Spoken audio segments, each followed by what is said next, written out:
नमस्कार सब गोटा के, समस्त मिथिलावासी के सबके।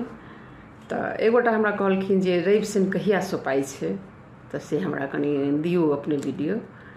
तो एहि बेर रवि शनि अहाँके से 26 अप्रैल के अछि। तो ओहिसँ एक दिन पहिले अहाँ नहा लिअ, माथा धो कऽ नहायल जाइ छै, खायल जाइ छै। और अपना सबके ओहि दिन नह सेहो काटल जाइ छै, रंग लगायल जाइ छै, पैर रंगल जाइ छै आ माथा से नहाओ सुनाओ। तो ओ भऽ गेल। ओहि दिन नहा खाओ, अरबा अरबाइन खाओ, प्याज लहसुन नहीं खाओ।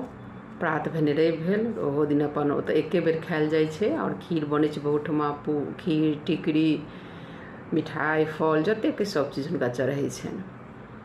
तऽ टिकरी बनिते टा छै, खजुरिया जकरा कहि सकै छियै। तऽ ओ रवि दिन हैत तऽ अहाँ सब जरूर सब गोटा पाबनि करू। रवि शनि बहुत पैघ पाबनि अछि और मंगल ओकरे बैसाओवला मंगल हैत, मंगल दिन 26, 27, 28 के मंगल पड़त।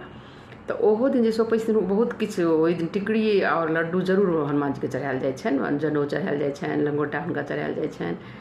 तो ई सोपयवला और उठाबयवला दुनू चीज बहुत महत्वपूर्ण अछि। कते गोटाके डाली सेहो होइ छनि रविमे। तऽ जिनका जे होइ छनि, 26 तारीख अछि, तऽ उम्मीद करै छी जे नीक लागल हैत।